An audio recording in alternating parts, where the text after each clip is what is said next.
መጻምደይ ክኸውን ከሎ ግን እፍፍ ክብለኒ ደልየ ክንከባኸበኒ ደልየ ከም ቆልዓ ትሪት ክገብረኒ እታ ደፋር ዝኾነት ጓል ኣንስተይቲ ኸ ዝግባእ ትደልዮ ብፍላይ ካብ መጻምዳ መሓዙት ገለ ግደፍዮ ተንሱ እየን ተርኪ ምርኪ ድሌታታ ብግልፂ እያ ትዛረብ ንምንታይ ሕዚ ዘልመደቶ ነገር ጽባሕ ከም ዝገብሮ ትፈልጥ እያ ፀቢቓ ድፍረት ኣብ ፍቕራዊ ርክብ እንታይ ዓይነት ጥቕሚ ኣለዎ ጓል ኣንስተይቲ ደፋር ክትከውን ከላ እንታይ ዓይነት ረብሓ ትረክብ መጻምዳ ብኸመይ ክሪኣ ክእል ዝብል ሎማዓንቲ ክንርኢ ኢና ትረኽቡ እዮም ጥቕምታት በሙልኦም ሰኣን ድፍረት ሰኣን ውሽጥኻ ብግልፂ ምዝራብ ሕፍርፍር ምባል ገለ ዘምጽኦ ብዙሕ ዓይነት ሳዕቤናት ኣሎ እዩ እዞም ሳዕቤናት እዚኣቶም ክንትንትን ኢና ድፍረት ክህልወካ ከሎ ድማ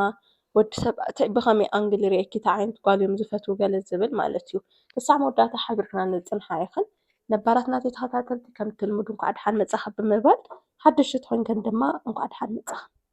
ኣነ ሰናይት እየ ዝባል ንፍቕራዊ ሂወት ከግጣሙኹን ዝኽእሉ ከገልብትልኹን ዝኽእሉ ሓደሽቲ ዓበይቲ ሓሳባት እትረኽባሉ ብኡ ኣቢሉ ድማ ታሪክን ኣካፊልክን ንኻልኦት እውን ደቂ ኣንስትዮ ክጥቀማሉ ትገብራሉ ቻናል እዩ ካብ ካልኦት እውን ከምዚ ዓይነት ሓሳብ ትረኽባሉ ማለት እዩ ስለዚ ሕዚ ሰብስክራይብ ግበራ ዕውት ጉልበት ዝኾነ ፍቕራዊ ሂወት ምእንታን ክህልወክን ይብለክን ጋብዛክን ኣለኹ እሺ ናፍታና ሎማዓንቲ ርእስና ክንከይድ ከለና ሓንቲ ጓል ኣንስተይቲ ደፋር ክትከውን ከላ እትረኽቦም ጥቕምታት እንታይ እንታይ እዮም መጻምድኺ ደፋር ክትኾኒ ከለኺ ብኸመይ ኣንግል እዩ ዝርኤኪ ለስመርክዮም መስመራት ከይዘልል እንድሕር ዳኣ ትኽልክልዮ ኮንኪ ገደባት ግን እንድሕር ዳኣ ወትሮ ከም ዝተገደብዎ ተቐፅሎ ኮንኪ እንታይ ዓይነት ጥቕምታት ትረኽቢ ዝብል ክንርኢ ኢና ኣብዚ ርእሲ እዚ ክነግረክን ዝደሊ ገደብ ምስማር ወይ ድማ ደፋር ምዃን ክበሃል ከሎ መጻምድኽን እቶም መስመራት ንሳቶም ጥሒስዎም ከይኣቱ ጥራሕ ኣይኮንክን ትከላኸል ዝግበአኪ ወይ ድፍረትኪ ጥንካረኺ ዝግለጽ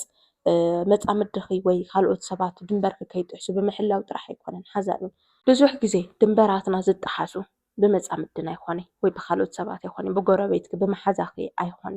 መብዛሕትኡ ግዜ ድንበርና እንጥሕስ ንሕና ባዕልና እዩ ንሕና ምስ ጠሓስናዮ እዮም ካልኦት ሰባት እውን ኦኬ ለካ ከምዚ ምግባር ኣብ ቅድሚ እዛ ጓል እዚኣሲ ኖርማል እዩ ማለት እዩ ኣብ ካሊእቲ ጓል ክኸውን ከሎ ዘይገብሩ ከም ነውሪ ዝሪኦ ዝፈርሓ ዝነበረ ኣባኹ መፅኡ ምግባሩ ግን ኖርማል ይገብርዎ ኖርማል ከም ዝኾነ ይሓስብ ርኢኹም እንተኮይንክን ብዙሓት ኣወዳት ንብዙሓት ኣጓላት የንብዑ ብፍቕሪ ማለት እዩ ንሓሙሽተ ጓል ብተመሳሳሊ ዝኾነ መንገዲ ኣንቢዕዋ ኣብኪዋ ሕዚንዋ ልባሰይርዋ ገለሲ ተመሳሳሊ ዝኾነት ካሊእቲ ጓል ኣንስተይቲ ሓንቲ ክረክብ ከሎ ግን ሓደ ቀልጡፍ ምርዓዋ ካልኣይ ብጣዕሚ ዝፈርሓ ብምንም ተኣምር ድንበራ ክትሕሳ ይኽእል ኩሉ ግዜ እዩ ዘሐጉሳ ኩሉ ግዜ ደስ ዝብልዋ ነገራት ይገዝአላ ኣብኣ በፂሑ ብፍቕሪ ከም ዝወደቐ ይሓስብ ዕምበባታት ይገዝአላ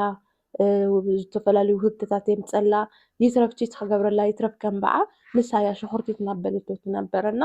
ድንበርኪ ባዕልኺ ክትጥሕሱ የኽእልኽ እዩ ወዲ ዝንዕቐኪ ዘሕስረኪ እምበርሲ ባዕሉ ደፋር ኮይኑ ወይ ጠሓሲ ዘላሊ ገለ ኮይኑ ኣይኮነን እና ብዙሕ ግዜ ክትጥንቀቕ ዝግበአኪ ንነብስኽን ንባዕልኽን ኣነ እታ መንገዲታት መስመረይ እዚኣ ከይጥሕሳ እንታይ ክገብር ኣለኒ እዚኣ ተተዘሊላ እንታይ ዓይነት ውሳነ ክውስን ኣለኒ ዝብል መጀመርያ ኣብ ርእስኻ ኢኻ ክትሰርሕ ዘለካ ቅድሚ ናብ ካልኦት ኣወዳት ምኻድካ ሓደ ግዜ ክድውለልኪ ኢሉ እንድሕር ዳኣ ክሒድኪ እሞ ድማ ይቕረታ ኢሉ ከም ቀደምኪ እንድሕር ዳኣ ተቐፅልዮ ኮንኪ እዚ ወዲ እዚ ናባኺ ዘይምድዋል ኖርማል ከም ዝኾነ ፍቕርኹም ብኡ ኣቢሉ ከም ዝቕፅል እናተረድአ ይኸይድ ሓደ ግዜ ከይደወለ ተሪፉ ንምንታይ ዘይደወልካይኪ ሲሪየስ ዝኾነ ቅፅዓት ክትቀፅዮ ከለኺ ግን ዘይምድዋሉ ንዓኺ ቼክ ዘይምግባሩ ገለመለ ዓብዪ ነገር ከም ዝኾነ ክካሕደኪ ከም ዘይኽእል ከምታ ዝበላ ቃሉ ክርከብ ከም ዝግባእ ዝተፈላለዩ መንገድታት ንክርዳእ ኢኻ ትገብርዮ እና እቲ ዋና ኮር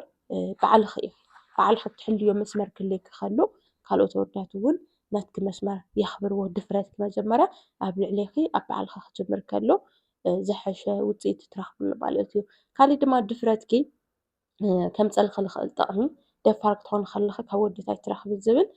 ዓብዪ ነገሩ ድሌታትክን ክሕለው እዩ ዝገብር ብዙሕ ግዜ እንድሕር ዳኣ ሪኢኽንሲ ምዝራብ ተሰኪፍና እንዘሎም ወይ እናሓልፎም ነገራት ብዙሓት እዮም ብዙሓት ንኣብነት ሕዚ ካብ ወዲ እትደልዮም ነገራት ኣለዉ ምሽ ካብ ፍቕረኛኺ ንክድውለልኪ ትደልይ ትኾኒ ንክፅሕፈልኪ ንኽትራኸቡ ኢቭን ብፍላይ ዲስታንስ እንድሕር ዳኣ ሃሊኩም ኮይንኩም ተረሓሒቕና ምንባርና ኣድላይ ኣይኮነን ኑር ኣይኮነን ኣነስ ምሳኻ ክነብር እየ ዝደሊ ምባል ነውሪ ይመስለና ሕዚ ውሽጥኺ ተሰኪፉሲ እንድሕር ከምዚ ኣይለዮ ብኣይ ተስፋ ክቆርፅ እዩ ብከምኡ ካብ ቀረባ ዘሎ ወዲ ገሌልካስ ነገራችሁካ ዝልዝል ትብሎ ትሪት ክትግበር እዩ ዝግበአኪ መንገድታት እናፈለጥኪ ብስነ ስርዓት ክሕዘኪ እፍ ክብለኪ ምናምን ከም ዘለዎ እናፈለጥኪ እስኺ ድማ እናባሃኪ ሰኣን ምዝራብ ነገራት ምግዳፍ ፈልጣ ይኽኖ ዶ መብዛሕትኦም ኣወዳት ዋላ ፍቀርቲ እናሃለዉ በቃ ዘልመድክዮ ወይ እኒአዎ ዶ ስጦታ ይገዝአልከን ብስነ ስርዓት ትሪት ኣይገብረክን ኣለክ ምሽ ከም ጓል ክትረኽቢ እዩ ዝግበአኪ ካብ ወዲ ናይ ቁልዕነት ዝመስል መሕንቀቕቲ ዝኾኑ ነገራት ክትረኽቢ እናደለኽሲ ሰኣን ምዝራብ ወይ እውን ሓደ ግዜ ገይረልኪ ኦኬ ኢልኪ ስለዝተቐበልኪ ጥራሕ ማለት እዩ ኦኬ በዚ መንገዲ እዚ ተፍቂረያ ወይ በዚ መንገዲ እዚ እንድሕር ዳ ትሪት ገይረያ ኮይነ ምንም ኣይትብለኒ ማለት እዩ ኢሉ ሓሲቡ ብኡ ኣቢሉ ንክቕፅል ተገድድ እዩ ወይ ድማ ብኡ ኣቢሉ ንክቕፅል ይኸውን ኢቭን ኣብ ውሽጦም ፍቕሪ እናሃለዎም ማለት እዩ ከምዚ ዓይነት ባህሪ ዘለዎም ኣወዳት ኣለው እታ ደፋር ዝኾነት ጓል ኣንስተይቲ ኸ ዝግባእ ትደልዮ ብፍላይ ካብ መፃምዳ መሓዙት ገለ ግደፍዮ ተንሱ ኢለን ተርኪ ካብ ብፍላይ እቲ ናይ ቁም ነገር ዝኾነ ምስኣ ዝቕፅል ሓቢርዋ ዝነብር ውላድ ዝህባ መፃምዳ ክኸውን ከሎ ግን ድሌታታ ብግልፂ እያ ትዛረብ ንምንታይ ሕዚ ዘልመደቶ ነገር ፅባሕ ከም ዝገብሮ ትፈልጥ እያ ፀቢቓ ዝግባእ ኣብ ሂወታ ሕዚ ኣነስ ኣይግበአንን ኢለ ዝሓስቦ ሂወት ኣለዎ ዶ እሱ ኢለ ወዲ ክፀርፈኒ ኣይደልን ትሪት ክገብረኒ ዝደልዮ መንገዲ ኣሎ እፍ ክብለኒ ከቕብጠኒ ሽሕ ጠንካራ ንኹን ሽሕ ለባም ንኹን ኣእምሮይ ብጣዕሚ ብቑዕ ዋላ ይኹን መፃምደይ ክኸውን ከሎ ግን እፍፍ ክብለኒ ደሊ እየ ክንከባኸበኒ ደሊ እየ ከም ቆልዓ ትሪት ክገብረኒ ደሊ እየ እዚ ነገር እዚ ክህበኒ ተዘይኽኢሉ ብግልፂ ንምንታይ ኸ ትሪት ዘይትገብረኒ ዘለኻ ኢልካ ምሕታት ማለት ብጭቕጭቕ ግበረሊ ኢልካ ብምንዳድ ገለ ዘይኮነሲ ታለበይ ዘላ ድሌት ክገብረሊ እንድሕር ከምዚ ዘይትገብረሊ ኮይንካ ኣነ ዝና ናይ ገርል ፍሬንድ ዓይነት ስምዒት ኣይስምዐንን ዘሎ ኢለ ክዛረብ ዝኽእል ዓይነት ጓል ኣንስተይቲ ክኸውን ኣለኒ ሓንቲ ነይራ መሓዛይ ሓቂ ዘረባ ማለት እዩ ደፋር እያ ልዕ ድፍረታ ማለት እዩ ልዕሊ መጠን ኣነ እውን ካብኣ ተማሂረዮ እዚ ባህሪ እዚ ዝደልየቶ ነገር እንድሕር ዳ ሃልዩ ትሪት ክትግበረሉ ዘለዋ መንገዲ እንድሕር ዳ ተረዲእዋ ኮይኑ እሞቲ ዝሓዘቶ ፍቕረኛ ዘይገብረላ እንድሕር ዳ መሲልዋ ኮይኑ እቲ ጉዳይ ብግልፂ እያ ትዛረብ ከምዚ ዘይትገብረለይ ዘለኻ ስለዚ ምሳኻ ክመፅእ ከለኹስ ከም ዝኾነት ጓል እምበር ከም ፍቕረኛ ኣይስምዐንን ዘሎ በቃ ዓባይ ከም ዝኾንኩ በሳል ከም ዝኾንኩ ይስምዐኒ ጠንካራ ከም ዝኾንኩ ይስምዐኒ እምበር ብፍቕርኻ ትሕት ከም ዝበልኩ ይስምዐኒ ዘሎ ስለዚ ተዕርፍ ኮንካ ዓሪ ተለይኮይኑ ዋላ ኣብዚ ነገር ክነብቅ ንኽእል ኢና ኢላ ናይ ምዝራብ ዓቕሚ ዘለዋ ጓል እያ እና ክትነግረኒ ከላ ቀድም በቃ ይድንግፅ ነይረ ኣኸመይ ኢልከ ትሉ ማለት እዩ ብጣዕሚ ጎበዝ ኢኻ ገለ ይብል ኣታ ክትደፍሪ ገለ ይብል ድፍረታ እዚ ግን ዘይሩ ኣብ ፅቡቕ ንክትወድቕ ገይርዋ በቃ ክገብረላ ዝኽእል ክህባ ዝኽእል ብስነ ስርዓት ክንከባኸባ ኣብ ዝኽእል ወዲ ንክትወድቕ ገይርዋና ኣሚኑ እዩ ዝኣቱ በቃ ትወዲ እውን ትዝደለኽዮ መፃምድ ትኸውን ናባኺ ክመፅእ ከሎ ኣሚኑ በቃ ዝኒ ዝንያ ትደሊ ክገብረላ ክኽእል ተኾይኑ ክኽእል እየ ተዘይኮይኑ ኣይደለን ኢሉ እቲ ንዓ ክኾነክ ዝኽእል ኣሚኑ ክኣቱ ዝኽእል ከም ዝገብር ውሽጡ ሬዲ ከም ዝኾነ ዝፈልጥ ዓቕሙ ዝፈልጥ ወዲ ጥራሕ እዩ ናብ ሂወት ግን ክኣቱ ዝገብር ስለዚ ድፍረት እንታይ ይጠቕመኪ ኣብ ሂወት ዘድልይኹ ነገራት ብምልኦም ካብ መፃምድኽን ክትረኽቢ ተረዲእክዮ ዶ ብመፃምድኽን ከይትነበይ ግዜ ይብለይ ቢዚ እየ ዝብለክ እንተኮይኑ ሪሊ ድሕሪ ቢዚ ኮይንካ ኣነ ግዜ ክበኒ ዘይኽእል ወዲ ሓቢርኒ ክቕፅል ኣይደለን ክትብልዮ ከለኹ ዋት እዮም ዝብልዎ ከመይ ኢላ ከምዚ ትዛረብኪ ኢላ ማለት እዩ ድፍረታ ተኾነ እንሱ ባዕሉ ኣይ ክገብረልኪ እየ ክብለክ ይኽእል እዩ ኖ ንሕዚ እምበር ከምዚ ኢሉ ከስተኻኽል ይኽእል እዩ ነብሱ ተዘይኮይኑ ግን ዋላ ካሊእ ግዜ ናብ ሂወትክ ዝኣቱ ወዲ ንዓኽ መሪፁ እቲ ዘይደለየኪ ክገብረልኪ ዘይኽእል ዓቕሙ ከም ዘይኮነ ገለ ዝኣመነ ምስ ወፀ ተኽገብረልኪ ዝኽእል ወዲ ንክመፅእ እዩ ዝሕግዘኪ 3-4 ዓመት 5-6 ወርሒ ተባኽንዮ ተብልዮ ነገር የብልክን ክልወፅ እዩ ኢልካ ትቕፅሎ ነገር እውን ኣይህልወካን ደፋር ተኮይንካ ማለት እዩ ሕዚ ተገይሩለይ ግበረለይ ተዘይኮይኑ ናዕሊ ጉዳይ እዩ ዝብል ዋይ ፅባሕ ክልወጥ ዳ ኮነ እስቲ መኺረ ፅዒረ እስቲ ተኾነለይ እስቲ ምስ ኣዕዋኽዎ ገለ ከም ቆልዓ ኩስኩስ ኣቢላ ተዕብዮ እሞ ኣብ ዝኾነ ሰዓት ንኽገብረላ ትፅበ ጓል ኣላ እና እቲ ሕዚ ምሳኺ ዘሎ ወዲ ንክኾነልኪ ዘይኮነሲ ኦሮማይ ዝኾነ ዝተለወጠ ዝፀዓረ ወዲ ናብ ሂወትክ ንክኣቱ ፍቐዲ ድፍረት ግን እዚ ነገር እዚ ከምፀልኪ ኣለዎ በተለይ ንሕና ሓበሻ ብጣዕሚ ብሕፍረት ዝወደቕና ኢና ተተዛሪብና ገለ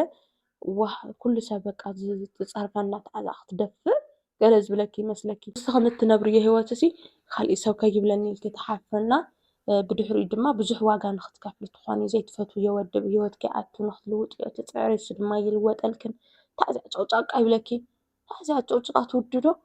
በቃ ኣሚን ኢላ ዘይተቐበል ዝሃብክዋ እንታይ ዓይነት ዘይተመስግን ጓል እያ ታኣና ማታ ተማዕዱ ታኣ ተነፃፅረኒ እናበለኪ ነበር እቲ ኸቲ ውሽጢ ድሌትካ ትዛረበ ከለኸስ እሱ ከም ዘያመስጋኒት ክርእየኪ ይገብሮና ድፍረትኪ ነዚ እዩ ዝሕግዘኪ ደፋር ክትኾኒ ከለኺ ትደልዮ ህይወት ትደልዮ ወዲ ኣብ ኢድክን ክኣቱ ትኾኒ ማለት እዩ ከመይ ሪኢኹም ኣንስ ሓሳብ ሆቴ ኽንኣ ከም ትኾነ ተስፋ ይገበር ትጠቅም እያ ኢለ ዝሓሰብኩ ሓሳብ ለይ የምፅአልክን ናይ ግድን ጠቓሚት እያ ከምኡ እንተኾንክን ትልወጣ ሓቂ ዘረባ ልማዓንቲ ሕመኒ እዩ ዘሎ ሰዓል ሒዝኒ ገለ ምሕረት የውርደልኺ እስቲ ኢልክን ኣብ ኮሜንት ፀሓፋለይ ክሳዕ መወዳእታ ሓቢርክና ንፀናሕኽን ርእሰይ ክመውት ደለይ ድምፂ እኳ ይተቐየረ እንዳሓን ንኡሽተን እዩ ግን ጎረሮ ይሕመኒ ኣሎ እዛ ኣፍንጫይ ገለ ሕክምና ደምሲ ኢለ እያ ጥራሕ ይሕመኒ ለይ ዝሮ ዝሮ ምሕረት የውርደልኪ ኢልክን ፀሓፋለይ እና ሰዓል ነገርኩ ቀላል ትመስል ግን ውሽጢ ውሽጢኻ እያ ትበልዐካ ኣፋዮ ኣብ ቀፀላ ንራኸብ ኢና ንሎም መብቂዕ ኣለኹ ትባና ሓሳብ ተሊ ብውሽጢ መስመር መሳይ ክትመሓዘዋ ትደልያ መሓዙተይ ክትኾና ትደልያ ተውጋዕ ትደልያ ብውሽጢ መስመር ረኸባኒ ፍትው እየ ዘብለክን ብጣዕሚ